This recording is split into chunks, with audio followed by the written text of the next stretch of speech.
Now, how about them damn Celtics? And we are back with another episode of How About Them Celtics. Sam and I are here recording on Tuesday, October 22nd, after the Celtics opening night win over the New York Knicks. It was ring night, it was opening night, and it was a slaughter. The Celtics absolutely beat down on the New York Knicks 132-109. Jayson Tatum looked like the best player on the planet.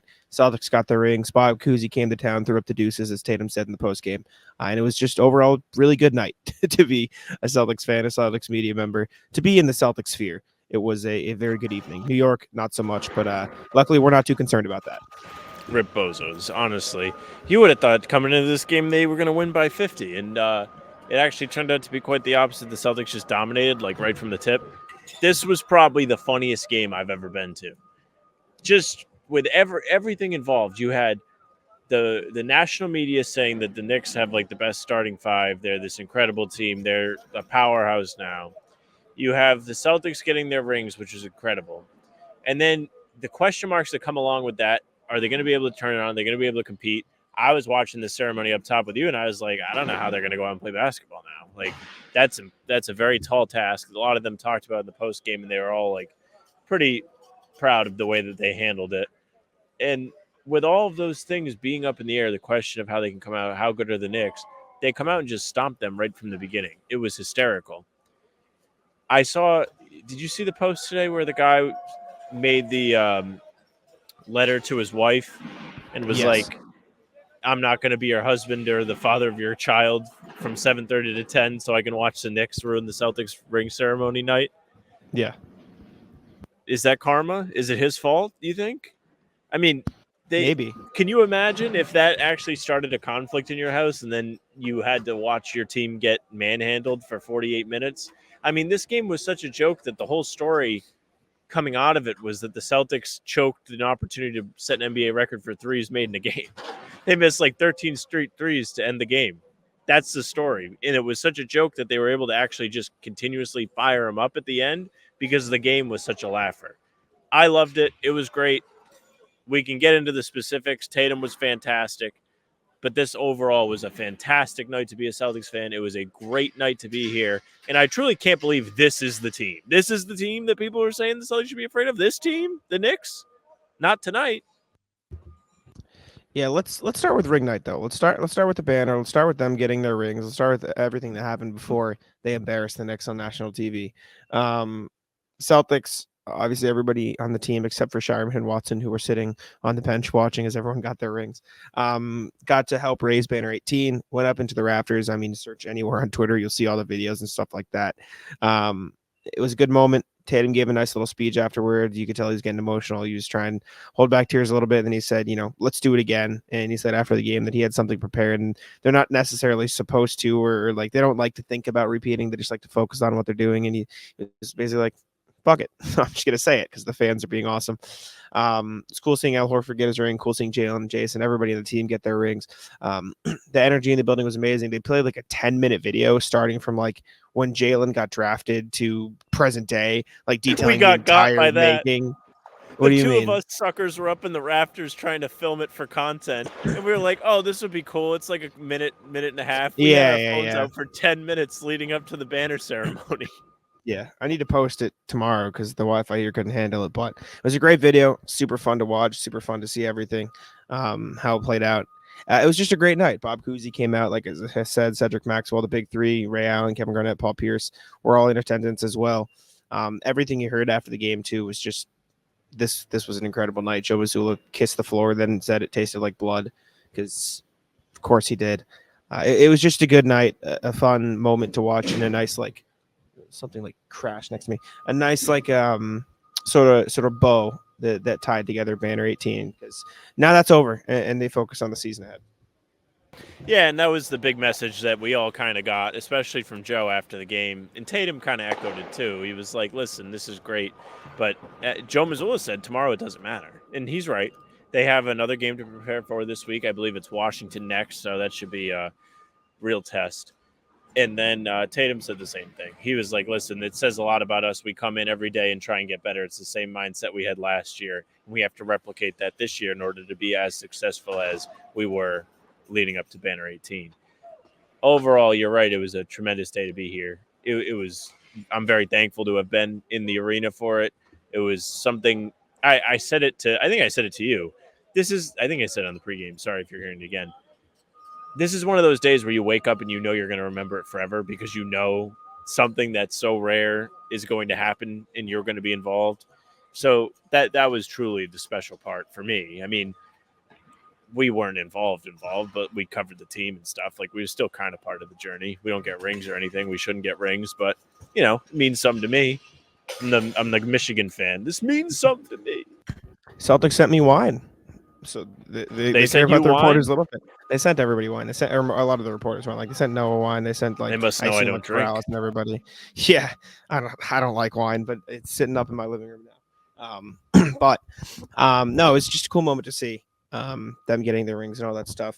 But we can talk about the game too. Like you mentioned, Jayson Tatum was insane in this game. Like, we were up there laughing. Like, yeah, it was like us audibly laughing how insane he played in this game against the Knicks. He came out fresh out the gates. Somebody set him a screen. He stepped up into a three, nailed it. Money. The Knicks defense was embarrassing. Like, it took them so long to realize, hey, maybe we shouldn't just let Tatum take these step up, pull up threes. Luke Cornett set him like 3 screens in a row. He just stepped in, took a pull up three, and nailed them. Like, the 3-point shot looks like noticeably different. He's not dipping down nearly as much. It gets him off a lot quicker. There was 1 3 he made in the corner against Mikal Bridges that was like, what the hell? Like, what are we even doing anymore? But I think what was even more impressive to me was like, it was obviously the scoring, and he got inside too. It's not like the threes were the only part of his game. Like, he's 14 of 18, 8 of 11 from 3. So he still shot, what is that? 6 of something from, or 4 of 6 from inside the arc. I don't have the math in front of me, but he shot well from inside the arc too. But he had 10 assists. Like, he was a hub for this team. Like, as soon as the Knicks adjusted, he was like, all right, I'll make this easy pass to Pritchard. I'll make this easy pass to Derek White. I'll make this left-handed cross-court, whip the ball across to Derek White, who's going to shoot it like there's nobody in front of him. Just the quickest 3-point shot. Like, it was a ridiculous performance. He did. Derek White looked awesome in this game. So did Drew Holiday. And Jaylen Brown was nailing his threes, even if the stuff inside the arc wasn't going down. Like, this was just an insane Jayson Tatum performance, especially after the summer he had to deal with the national media. Yeah, I was saying it. I mean, I wrote about it for Celtics blog. As you're hearing this, I hope it's up.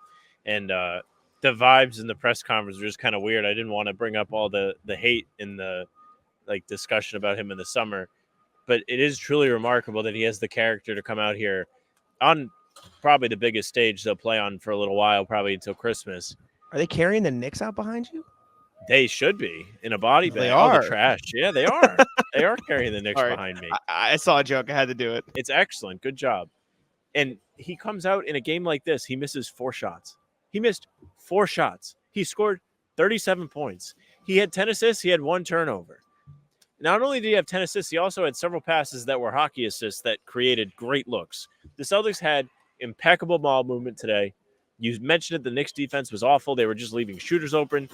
A team like the Knicks that built their identity last year on being a hard-nosed, gritty team just didn't show that today. I don't know if it was kind of the whole theme of the day where they just kind of didn't really know how to get it going after having a kind of abnormal start. They didn't really get to warm up very much. If you were here, they were out here for maybe 5 minutes, got booed, and then the banner ceremony.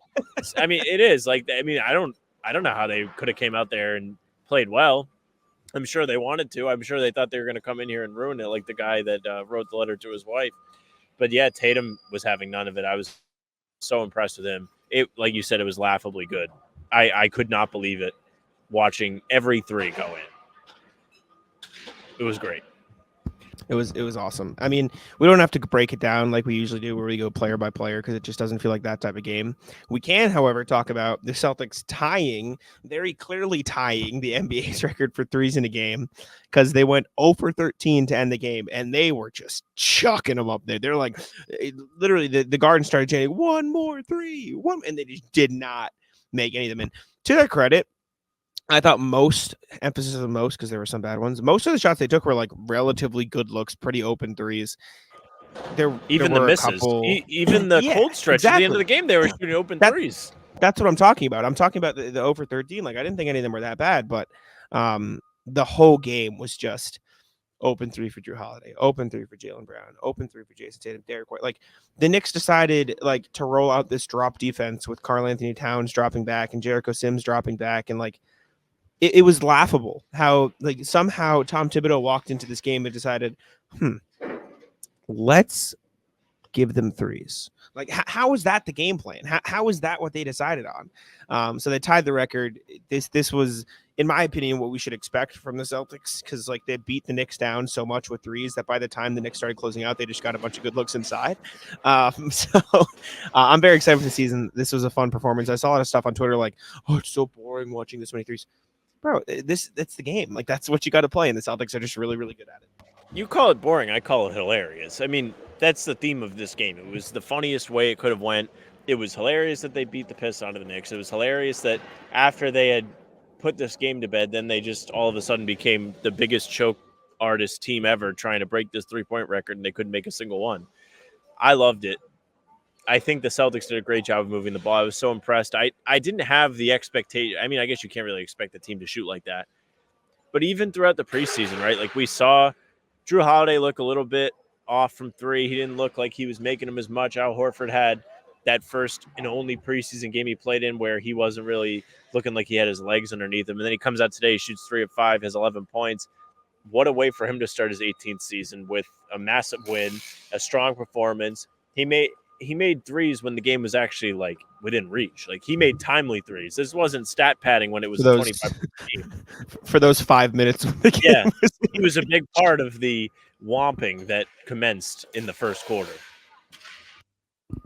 Yeah, no, this was just an elite offensive game for the Celtics. They moved the ball exceptionally well. Jayson Tatum led the charge in that regard, and Derek White, Drew Holiday, Jaylen Brown, Al Horford, like everyone just played a part in that perfectly. The bench was kind of bad. The bench shot like 3 of 20 from three, which is partially emphasized by what happened at the end of the game. But still, 3 of 7 isn't bad. That's 3 of what 20. they started before they started to miss all the threes at the end of the game. Yes, that's true. I'm trying to think. If you factor out the 13 that they missed in a row, it's not too bad. Not to rain down on what should be a, party podcast, but I thought the one area that the Celtics were a little bit lackluster in was they kind of gave the Knicks just a ton of open layups. Like the Knicks were getting to the rim and getting in the paint and just getting whatever they wanted down there. Like Karl Anthony Towns post-ups for money. Jalen Brunson got in on the drive a ton of times. Like inside the arc, the Knicks were like extremely efficient. Like in the first half alone, they shot like 75% on non-threes. Like they were very, very effective. They were getting out in transition. So I thought when the Celtics locked in, the defense looked incredible. And obviously Jaylen Brown had those couple possessions, and Jalen Brunson where he forced an 8-second, and they had some steals, and they had some possessions that ended in a tough foul call. There was one against Sam Hauser where Josh Hart fell down. That was like, I mean, what are we doing here? But that's the only area that I can think of that was like, maybe we got to work on that. Maybe they got to figure it out a little bit. But I mean, again, that is the nitpick of all nitpicks on a night where they absolutely destroyed the Knicks. And for what it's worth, I think the Knicks will be fine. I think the Knicks are still a really talented team. I think they're growing pains. I think at the end of the day, though, the Celtics are just the best team in the league for a reason. And I'm not saying that if they played the Knicks in a series, this is what it would look like all the time. But like, when you are trying to figure out a new defensive scheme with the new players and everything like that, and your first attempt is against 1, the reigning champions, 2, the best team in the league, and 3, you decide to give them a bunch of open threes, it's probably just not going to go very well. And so credit the Celtics a ton. Again, like I said, I don't think this is like the end of the world for the Knicks. It is just the Celtics are that good, and they're here still.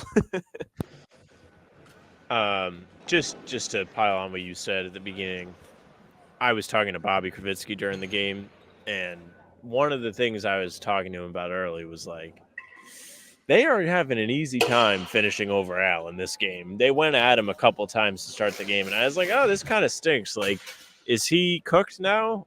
Is he not able to move with these guys? Is he not able to be a presence down low? Then later in the game, he kind of finds it, and he blocks Karl Towns and has a pretty good defensive possession. It was a good moment from the crowd. Pivoting to the Knicks. Bridges, not very good, especially in the first half. He got going a little bit. Bobby was telling me he started 0 of 5, and then he finished like 7 of 13. So that's a pretty good stretch for him to end the game. But He looked lost. He looked like he didn't want to shoot the ball. His jump shot looked broken. They made him shoot the technical free throw, which was a crime. That was He didn't look nasty good. work. Cat was all right, but like he wasn't the kind of guy that you trade DiVincenzo and Randall for, even though Randall stinks. You really miss DiVincenzo if you're the Knicks. McBride had a good game for them off the bench, but aside from him, they don't have anybody that they bring off the bench that is worth. I'm surprised they didn't go to him excited more. for. He was hot. He was the only He was offense hot. they had. He was the only guy that looked confident shooting the ball. I was surprised it took so long for us to see Kolek too. He just would look really good for them anytime he'd gotten to play. Like he had a well-rounded game. Like I know I'm biased because he's from my state, but like he made a 3 tonight. And in the games we've seen him actually get minutes, he puts up like 7 assists efficiently. Like he doesn't turn the ball over. Just the kind of guy that's a smart player, but he probably can't defend at the level he needs to just yet. Back to the Celtics, so that's why people are here. Even like I don't know, everybody rocked. It was just a really fun night to watch this team play. I was very happy with what we saw from Jaylen too. He made a couple threes. He stayed confident. There were a couple of shots he took that weren't the greatest, but the supporting cast was excellent. This was just a Tatum day. There's really not much else to talk about besides, my goodness, was Tatum excellent on a day where he had a lot to prove. Yeah. He had a whole summer of people criticizing him, being like, this guy stinks. He was on the bench for a reason with Team USA, and he missed 4 shots. That's it. Yeah, he was really good, obviously. It's just a good win for the Celtics. I thought Luke Cornett looked really good in his minutes. I thought his screening was super effective next to Jayson Tatum, obviously, because the Knicks drop back, that helped. But even like when they started coming up to the level, like Tatum was just kicking the ball into the short roll, and they got a 3 out of it because they swung it, and it looked real nice. Tillman was cold in this game. 1 of 6 over 3. It just didn't look like his best performance. They brought him to the scorers table to be like the first sub off the bench, but then Joe went to Luke, which was probably smarter. I think he ended up being the better fit for this matchup. Only 2 guys didn't play in the game. Baylor Shireman, Jaden Springer. Sorry, Sam.